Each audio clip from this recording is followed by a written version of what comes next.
มาเฮาอีกเลยทุกคนโอ้มาติดกินนะมึงหันนี่มันเลาะแถวลงนี่เนาะแม่งกากตีน้องมาเฮาได้นะทุกคนนี่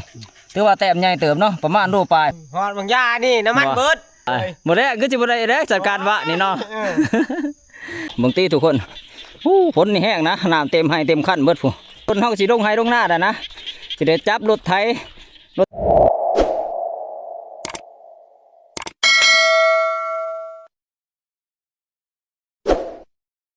กับทักทายสบายดีพ่อแม่พี่น้องเบิดทุกผู้ทุกคนเนาะสบายดีตอนแรงๆทุกคนคือมื้อนี้เฮากะสิเดินทางกลับบ้านหั่นแหละเพราะว่าก็มาอยู่หลายมื้อหลายคืนเนาะ5 มื้อแล้วนะก็มาสิกลับบ้านนี่ก็มาในครั้งนี้ก็พอได้อยู่ได้กินอยู่ก็ได้แต่แมงกากในแต่ส่วนใหญ่เนาะเพราะว่าเฮาก็มีน้องหมาฝนตกก็เอาน้องหมาเอาครัวก็พอได้อยู่ได้กินแล้วก็มีกบน้ำนะกบที่พวกเฮาไปไต่ตากันขึ้นนั่นแหละก็ได้หลายเติบกบก็ดีแล้วก็เฮาสิเดินทางกลับบ้านนี่ก็มีอยู่4 คนนะมีพญจอยแล้วก็พันใหญ่แล้วก็พันแอเนาะส่วนพันต่อมกับหัวหน้าใหญ่เพิ่นสิอยู่ต่ออีกคืนนึงเพิ่นสิกลับน้ำดังแต่ว่าพันทองน่ะลงเมื่อก่อนแล้วลงมาตะคืนก่อนพุ่นเนาะมีแต่เฮาสิเก็บเครื่องเก็บของกลับบ้านบัดนี้เก็บของเก็บสิ่งนี่แหละนี่แม่งกากเฮาถือว่าหลายเติบนะเฮาที่เฮาได้ภาพรวมมื้อนี้เนาะแบบว่าผลงานร่วมของเฮาอยู่ประมาณ4-5 คืนนี่ได้หาอันหรือหาตัวนะนี่มีตัวใหญ่นํตัวนึงแล้วก็ที่เหลือก็ดูดดื่นกันไปก็พอได้อยู่ได้กินหลายกิโลนะรวมกันได้อันนี้ถือว่านักพอสมควรอย่างหม้อ20 โลพุ่นเนาะว่ามันก็หลายแต่ก็สิมีกบน้ำนี่เอาเฮาใส่กระสอบละกบก็หลายนะประมาณ7-80 ตัวที่พวกเฮาไปไต่ตากันขึ้นนะแล้วก็สิเอาใส่รถจักรนี่เมื่อรถจักรว่าสัญญาเนาะพันใหญ่นะสิเป็นคนอาสาขับเมื่อเพราะว่าเพิ่นก็ชำนาญกว่าเฮานะเฮาขับบ่ค่อยเก่งจะได้พร้อมนะบ่โอ้ย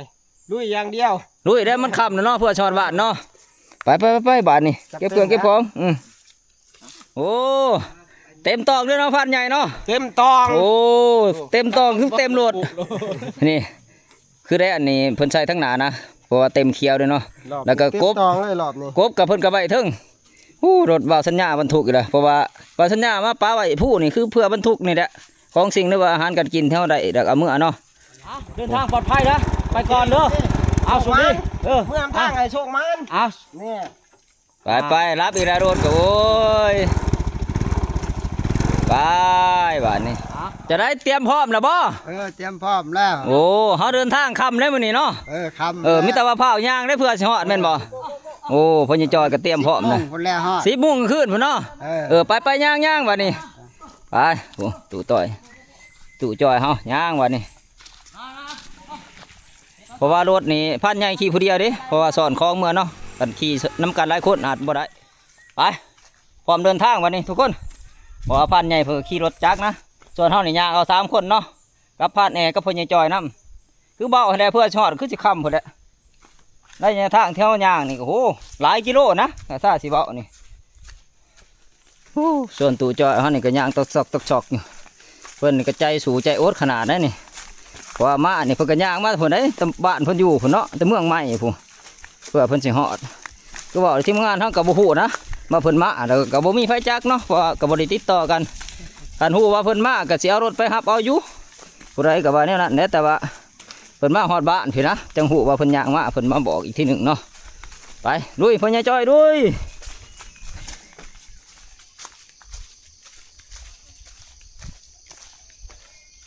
โอ้เขาลงย่ำได้หนูซึกบะเย็นช่วยเลยก็แน่แต่ว่าทางเมืองก็มีลงนะมีเป็นส่วงเนาะอันย่างแต่น้ำดานนี่ห่วยหมูทดไอ้มันแดดย่อไปอยู่รอกไปแต่มีโฮมหันแหละพอได้ส่วนโฮมพอได้เย็นไปในตัวย่างก็ดิ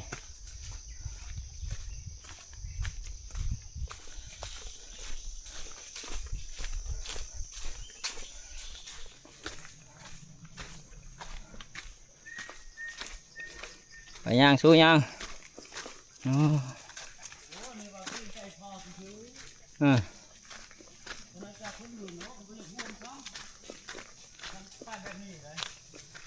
นี่ว่าโมจิว่าเอาได้นี่เลย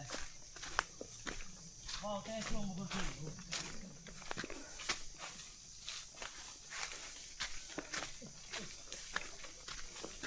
อย่างตู่จอยเมื่อยอยู่บ่ย่างกลับแล้วเมื่อยบ่เมื่อยแน่นอนเพื่อสิฮอดเนาะ ไปย่างโอ้เวลาเฮากับจันเจาะเขาได้นี่ กินขึ้นไหม หนทางเขาย่างยาวไกลนี่ เขากินหมด กำลังวิทย์ลงเอาแล้วนะนี่บ่ทันได้ฮอดใช่ครับเอาไปตู่จอยเฮาเดินทางฟ้าเพิ่นยังจอยย่างค่ำนะมื้อนี้เฮ็ดจะได้จ้ะมันงานเด็กเนาะอยากมื้อได้มาหลายมื้อล่ะไปเอาเขียวได้ตู่จอยเอ้ยย่างไว้ๆเนี่ยบ่ได้ได้นี่พ้นได้เลยนี่ห้องพุ่มอยู่เทิงนี่พ้นมาละบาดนี่จะมาพ้นห้ามกลางทางมาจากญาติพ้นห้ามกลางทางไปเขียวยางโอ้ย ฝ่าย่างบ่มี ไปป่ายางกับบ่มีเนาะแข่งเอาแล้วบ่ไปเอายาง3คนนี่ลุยไปลุยได้บาดนี่ หลายคนนี่ แค่นี้พันใหญ่เพิ่นได้ขี่รถเนาะเพิ่นฮอดไว้อยู่ฮอดก่อนหมู่เฮาอยู่หมู่เฮาตียางเอานี่เพื่อสิฮอดโอ้ยังบ่ทันได้พักผ่อนจักเทื่อซะนะนี่เดี่ยวเด็กเลยนี่มาแต่เที่ยงนี่โอ้ปวดเบิดขาแล้วบาดนี่ฮะยังนบนี่ล่ะโอ้เท่านี้ย่างแนมทางพี่ ลกอันนี้ได้งาม มึงเดือยไก่บ่โอ้รถกระยามันเขียวเฮาบ่ได้บดน้ำหมากไม้หมากตอกเลยย่านพ้นได้นี่ตู่จ่อยก่าวขาสิบ่ไหวว่าที่สิได้เจียกันมื้อเอาจักไฟเป็นไฟได้บาดนี่ค่ำเลยเด้เจ้าไฟเจ้ามันได้ตู่เอ้ยสูบยาอีกล่ะสูบมันมีแห้งยางสูบ คนสิตกจะนำมาสูบ คนทำนี่บ่ได้สูบยาได้เนาะโอ้น้องมาเขาแหลนก่อนน้องมากับพระนะหมอก็คือสิดีใจนะได้กลับบ้านหมอก็มาไรคือเมื่อไรก็ไปบุญมือเนาะก็แค่นี้อยากไปก็ถือประมาณพอได้อยู่ได้กินถ้าบ่มานนี่ห่วยบ่ว่าแต่มาทุกคนก็สิเมื่อยกันเด้อเอาไก่ชอดหวยดะหังเลยแหละนี่เอาแดนได้โอ้หมอได้นี่ก็เยกอีกละโอ้ลงมาเขานี่ก็ย่างแตกหลายตัวนะ2-3ตัวเอาแดนการแดนเกี่ยวได้หมูตัวย่างสู้ย่างหอดห้องพักน้ำนี่เกี่ยวได้มือน้ำทางได้นี่โอ้ฝนแห้งเนาะวะนี่เนาะน้ำได้ดีแต่ก่อนนี่น้ำบ่ได้ไรนะเพราะว่ามันบ่ทันฝนบ่ทันตกคือฝนตก2 มือก่อนก็มึงขึ้นนี่ถือว่าแห้งสมควรนะโอ้น้ำได้ดีดินโอ้กินน้ำก่อนบาดนี่โอ้หนองม้าเฮาก็คือสิหิวแห้งก็กันกินน้ำใหญ่ๆได้นะโอ้มาไล่แต่ไปหอดมาดำไปได้กินมะนาวมาตู่จอยพักผ่อนกินน้ำก่อน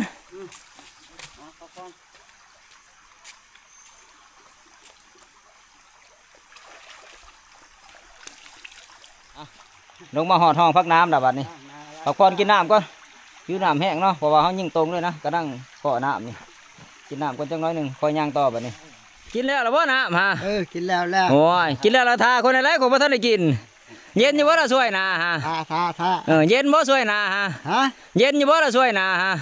เย็นคักเนาะเย็นคักแล้วพอได้มีแห้งย่างเนาะเอาถ้าคนได้คนจะกินน้ำได้บาดนี่มันสิคำมันสิคำทางเมื่อ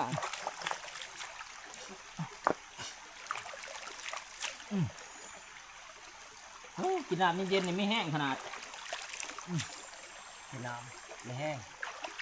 ต้องกินทั้งช่วยได้บ่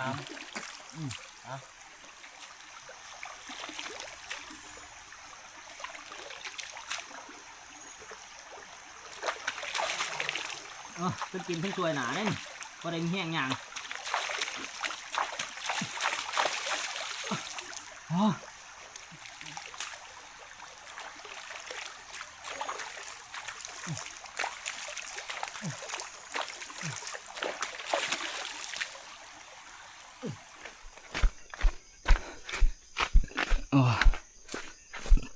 เอาเจ้าน้องมาเฮาจะคนจักหมาได้บ้านนี่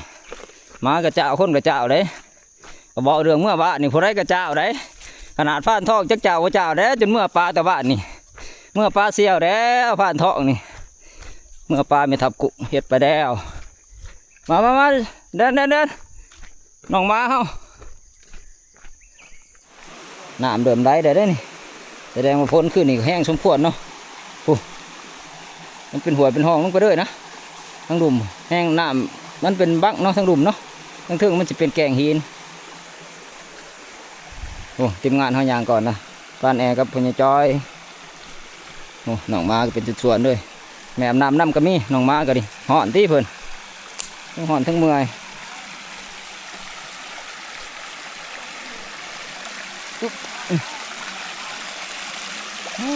น้ำได้ทาทาเด้นี่หอดมันไก่หอดจะดูฝนเด้นี่เนาะเดือน6แล้วต่อไปแห้งสิตกแห้งแล้วฝนนี่แหละมาหอดมองเก่าแต่มอง ที่บ่กุ้งตั้งชื่อว่าแม่น้ำสายโหดนะนี่เพราะว่าคือเห็นที่ผ่านมาคือเขาบอกนะเขาขามาแต่ละเถื่อนี่มากับทีมงานนี่เป็นงานยากนะสำหรับเขานี่เพราะน้ำเต็มหมดแล้วแถวบริเวณนี่ถ่วงมันกลางหัวบางเถื่อจนล้นหัวนะบางเถื่อจนได้ร้อยเอาเนาะบางเถื่อก็จนย่อมแพ้นะขามบ่ได้จนได้พักผ่อนขาน้ำบดจังขามนี่เริ่มร้ายแล้วน้ำนี่น้องมาเอาลุยนี่ไว้ถาด้วยนะไปได้น้อยจะมาสิรบขึ้นมูไปป้าวะเด้อ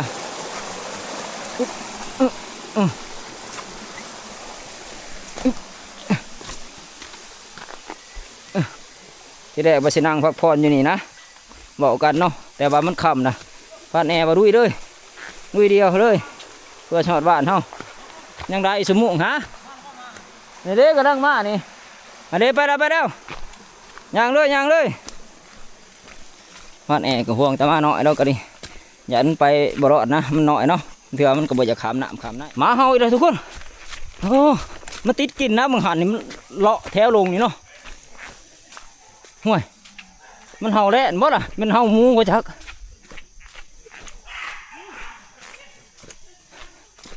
เห่ายังล่ะบัดนี้เห่ายังล่ะพันแอร์เห่าแล่นบ่มาเห่าแล่นทุกคนสงสัยมันทันนะโอ้พันแอร์เพิ่นยังเข้าไปเอาอยู่เนาะโอ้ตัวใหญ่อยู่บ่ดิมีแต่ถาเบิ่งน้ำเพิ่นได้บัดนี้นี่แมงกากตีน้องมาเฮาได้นะทุกคนนี่ถือว่าแต้มใหญ่เติมเนาะประมาณโลปลายโอ้เฮานี่โชคดีละทีมงานเฮามา3 คนนี่นะคือพานใหญ่บนขี่รถเนาะมีแต่เฮากับพานแหน่กับพ่อใหญ่จอยย่างเอานี่ถือว่ามาน้ำทางโอ้มานคักแล้วทุกคนบาดนี้มีเต้าสิเขียวย่างกับบ้านพุ่นแหละเพราะมันก็ค่ำนะถือว่านี่เป็นแต้มแรกของการเดินทางกับบ้านนะกับครั้งแรกของเฮาเนาะที่เดินทางกับบ้านน่ะกับมานนี่คักอดีนี่ใหญ่เติมนะนี่ผู้มื่นตามาเหมาะอยู่คักแล้วบาดนี้เจ้าว่าเป็นคนเห็นทะเบียนฮะโอ้เจ้าเห็นอยู่ไสล่ะมันผ่านมาเนี่ย โอ้มันแดดมาแต่เบื้องนั้นบ่โอ้มาน้ำลังโอ้พอดีมันไล่เลยพอดีมันแดนตัดหนาเจ้าแล้วก็แดนตัดหนามาแล้วก็มาได้เลยบ่โอ้มาไปเลยมานำเข้าไปไหนพุ่นเนาะมันก็ห้องแล้วก็จังมากลับป้าโอ้พอดีท่านจบเจือโอ้คักแล้วเจ้านี่คักแล้วมานำทางหมู่เฮาเพิ่นยังจอยเพิ่นย่างก่อนนะทุกคนเพิ่นเห็นเนาะเพราะเพิ่นย่างมาก่อนหมู่แล้วเพิ่นเขียวย่างแล้วว่าผ้าฮอดพอดีเพิ่นเห็นมันแดนอยู่ข้างทางนะพอดีมันขวดมันหากินนี่แหละพอดีน้องม้าเฮาแดนมาน้ำท่านพอดีมันสวนเนาะมันแดนน้ำหลังเพิ่นพอดีมันไล่เข้าป่าพอดีท่านเฉยนะพอดีพันเนี่ยเรามาท่านก็เข้าไปเอาพอดีท่านจบเจือก็ถือว่าพ่อมานเก็บแต้มไปน้ำทางก็ได้ทุกคนแต้ม1นะมานคักนะขากลับนี่ถือว่ามานเนี่ยเฮาเห็นแล้วเฮาได้เนี่ยนี่หายากได้เหตุการณ์แบบนี้ทุกคนมันชุดยอดเถียวนี่มันแมงกากนี่แหละเพราะว่ามันแนวอื่นกับบุคอยได้เนาะเพราะได้แต่แมงกากกับพอได้อยู่ได้กินคือเบาเนี่ยไปเกี่ยวกับบ้านมันนี่มันค่ำนะโอ้พ่อใหญ่จอยบอกได้เราก็ไปย่างก่อนดิ้วนะเผาเมื่อเผาเหาะได้ปะโอ้เราย่างก่อนเถียวเดียวแล้วก็มันครับเราไปเห็นกับหูกับตาเราเลยเรามันขวดมันเขี่ยอยู่เนาะพอดีเราห้องนะเราบอกเราเจอมันก็ตื่นมันก็แล่นเข้าไปในป่าแล้วก็น้องม้าเข้ามาท่านพอดีโอ้มันนะบาดนี่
ห่วยตื่นยังอีกแล้วเท่านี้โอ้ย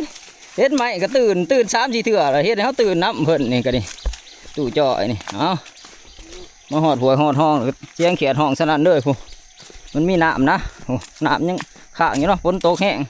ผู้ฟังนี่ก็เสียงเขียดนะเพราะว่าหัวห้องมันสอดกันเบิดผูตัวนั้นเป็นน้องทุกคนน้องน้ำใหญ่อันนี้เฉพาะมันห้องสนั่นเด้อโอ้ฝนทางดังผู้นี่คือสิแห้งขนาดจังว่าแห้งกว่าแถวหมองเขาอยู่คือแถวผู้เอาละผมรู้จักเนาะอ้าวฟังเอาเสียงเขียดห้องสนั่นหอดดันมินนะทุกคนบัดนี้โอ้นั่งพักผ่อนก่อนเมื่อยหอดนะบัดนี้ตอนแดกยางมาเป็นเย็นๆอยู่เนาะว่าฝนตกแห้งขึ้นนี่ยางน้ำลงเย็นคักนะเอาออกร้านแล้วก็ย่ามแดงช่วงนี้4-5 โมงแดงแดดมันเริ่มส่องเนาะเริ่มหอดนะคะแนนแต่มันไกลได้แหละยังอีกบ่เกิน2 กิโลก็หอดนะจากด้านหมิ่นไปหารังผู้นี่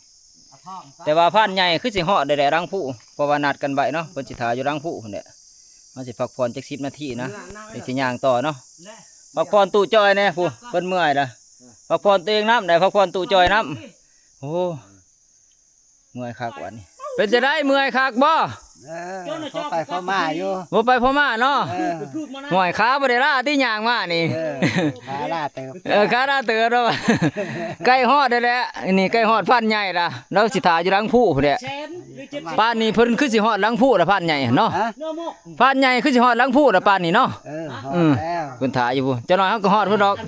ย่างบ่เกิน2 กิโลก็ฮอดเพิ่น อยู่ชกขึ้นทำไม บ่ย่างบ่เกิน2 กิโลก็ฮอดแล้วก็ฮอดพันใหญ่ไปย่างตู้จ้อยบัดนี้โอ้ยังบ่ไกลหรอกเท่านี้ย่างแปลกๆเด้เจ็บขาบ่เด้นี่ย่างอีบ่เฮิงหรอกสิฮอดหลังผู้ได้นี่อดเอาเจ็บขาบ่เป็นยังจ้อยโอ้เอิ้นก็บ่ได้ยินเท่านี้น้ำหูบ่ค่อยดีเนาะเจ็บขาบ่จะเจ็บขาบ่ไปซะเบิ่งย่างคือเจ็บขานี่เอ้ยถามกันได้ตัวเจ็บเป็นนี่บ่ได้ซอยเรือกันเราย่างแนวนี้เราบ่ได้เจ็บขาท่าย่างของเราเนาะ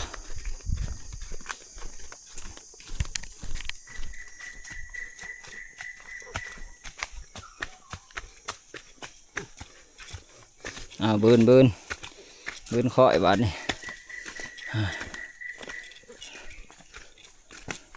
โอ้ยเตะสุดอีกแล้วพ่อใหญ่จ่อยนี่จากไรพวกฮอดบะนี่ยันลบอยู่4-5 เทื่อละสายตาแล้วก็บ่ดีเนาะผักพังเนี่ยเราก็เท่าโอเลยดินี่มันก็ค่ำนะเริ่มสิมืดนะแน่มาอยากเห็นหงบันไดแล้วบาดนี่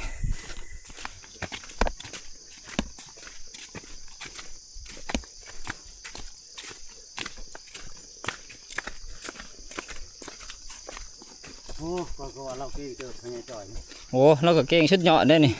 เอาไปมาเก่งกูมาห่อสับนี่ยางริ้วๆเลยโอ้เท่านี้ขนาดเลยสมเราจากมาเนาะเราอยู่ไกลเป็นไรเราก็ยังมาเนี่ยมาห่อบ่รอดล้อเข่าปนนี่นะคือว่าเราเก่งสมควรเอาขึ้นลงมันลงคออีกมันอยากขึ้นคอก็ดิมาครึ่งตัวดีๆเด้อพ่อใหญ่เด้อไอ้ดอกบัวทันหมื่นบันไดพ้นใหม่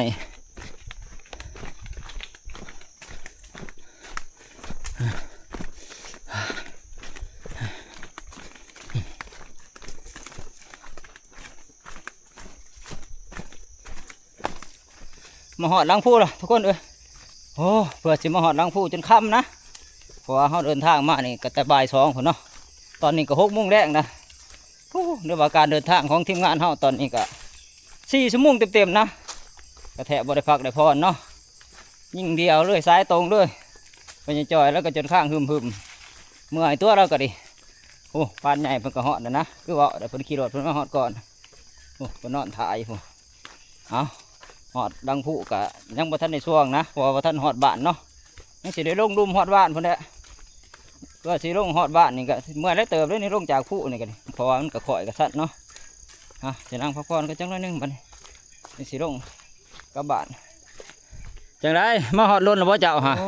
หอดบางยานี่น้ำมันเบิดเบิดอยู่ไสล่ะฮะ ผู้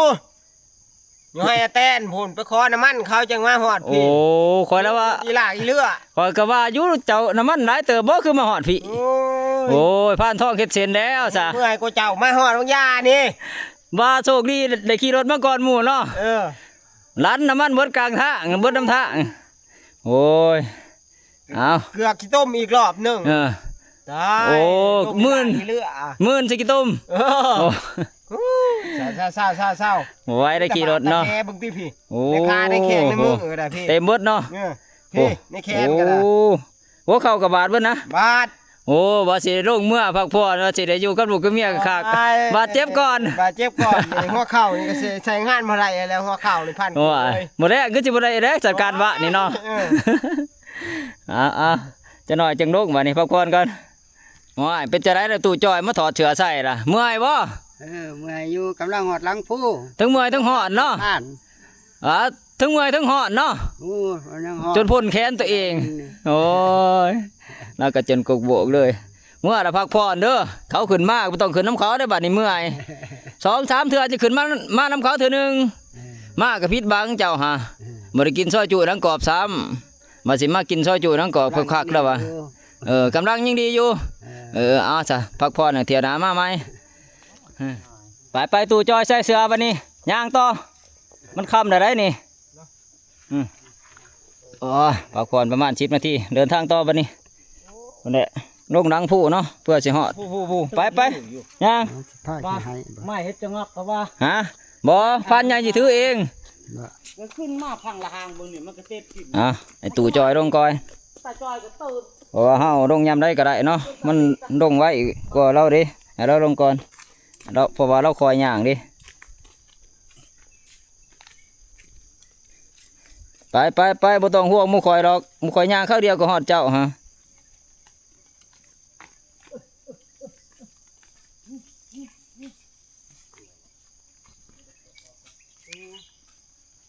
ทางต่อทุกคนนี่ได้กระเป๋าเป้กบนะบาดนี้ว่าพันใหญ่เพิ่นสอนฉลดมาเนาะบัดนี้เปลี่ยนกระถือเฮาสิถือลงเฮาก็2เป้นะทั้งดังนี่เป้หนึงอ๋ออยู่ทางลงผู้นี่บ่ว่าสิอยู่จุดใดนะหรือว่าเขตบ้านใดก็แม่นสั้นเบิดเพราะว่ามันเป็นแบบหน้าผาสั้นแล้วก็ชาวบ้านเพิ่นก็สิหาเลือกย่างเอาแต่ทางที่แบบว่ามันพบไปได้มาได้เนาะที่มันบ่สั้นแห้งนะที่แบบมันเนิ่นๆแน่สั้นแน่บ่ได้สะดวกในการย่างแต่ว่าส่วนได้นี่ จุดที่มันสั้นเป็นหน้าผานี่ก็ได้นะเพราะมันเป็นจ่ายหลังผู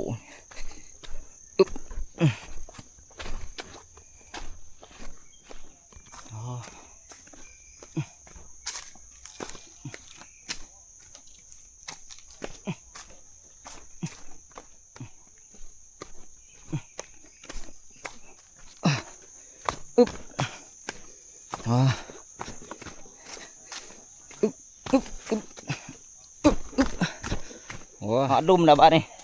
โอ้แค่แน่นะมีแห้งเนี่ยต้องมาหอดดุมนะคือว่ากับบยากปานใดเขาลงมากกันเนาะเพราะว่าเขาสิ้นทางเนี่ยนะเพราะเขาเที่ยวประจำโอ้มีแห้งยาวนะลงมาหอดดุมนี่เพราะว่าเขากับเมื่อยเบิดมือมือนี่มือไรก็ถือว่าเต็มตองมือไรกันนี่แค่แน่บ้านนี้แต่สิยางเมื่อเที่ยงพันใหญ่พอแหละเรือปลาเฮือนเพิ่นเนาะก็สิโทษให้ผ่านทองมาหับเอานะเพราะว่ารถมันบ่มีเนาะรถไถเบิ่งมานี่ก็คือเห็นมันเพ่นะแล้วก็เฮาก็ให้ทีมงานไปเอารถพันใหญ่มาหับเอาเนาะรถไถเพิ่นตอนขาขึ้นนะวันนี้ขากลับนี่คือบ่มีรถแล้วก็โทรให้พันทองมาหับเอาเพราะว่าพันทองเพิ่นเมื่อก่อนนะเพิ่นเมื่อก่อนแต่บ้านนี่เพิ่นเนาะเพิ่นจะหน่อยเพิ่นสิมาหับเอาเฮา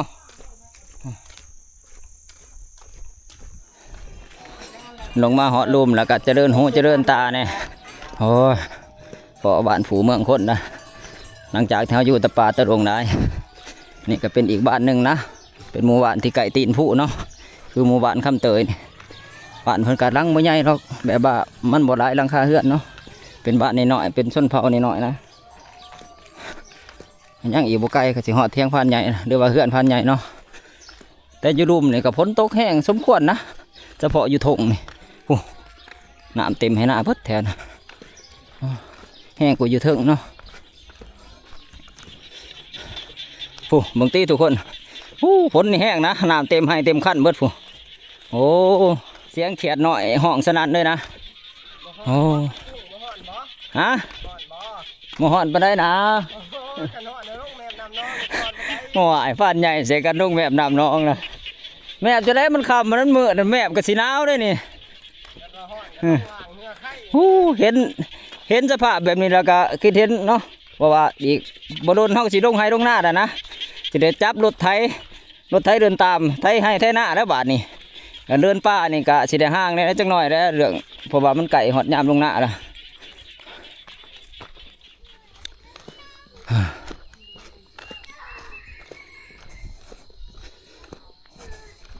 มาหอดเทือนพันใหญ่แล้ววันหอดแล้วโอ้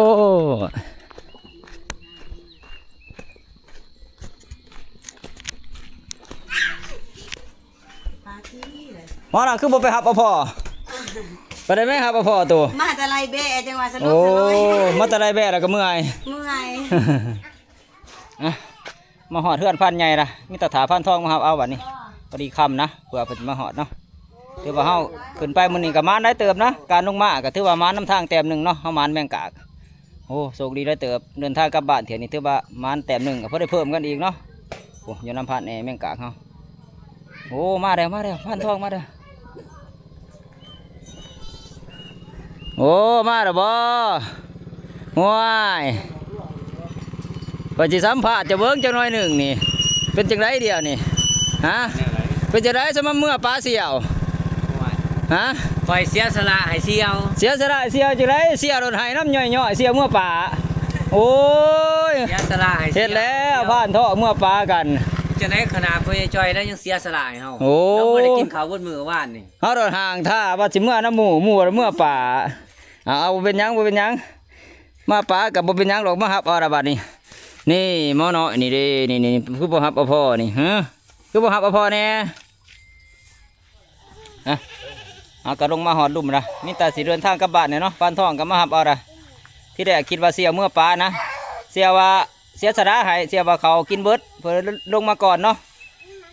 มีแต่ว่าเฮาสิกลับบ้านบัดนี้มาหอดแล้วก็เมื่อยเด้เพื่อสิหอดบ้านอีกที่หนึ่งสิขี่รถจักรเมื่อเนาะแต่ว่าสำหรับคลิปนี้เฮาสิปิดไว้เพียงเท่านี้นะทุกคนพอกันใหม่คลิปหน้าเนาะ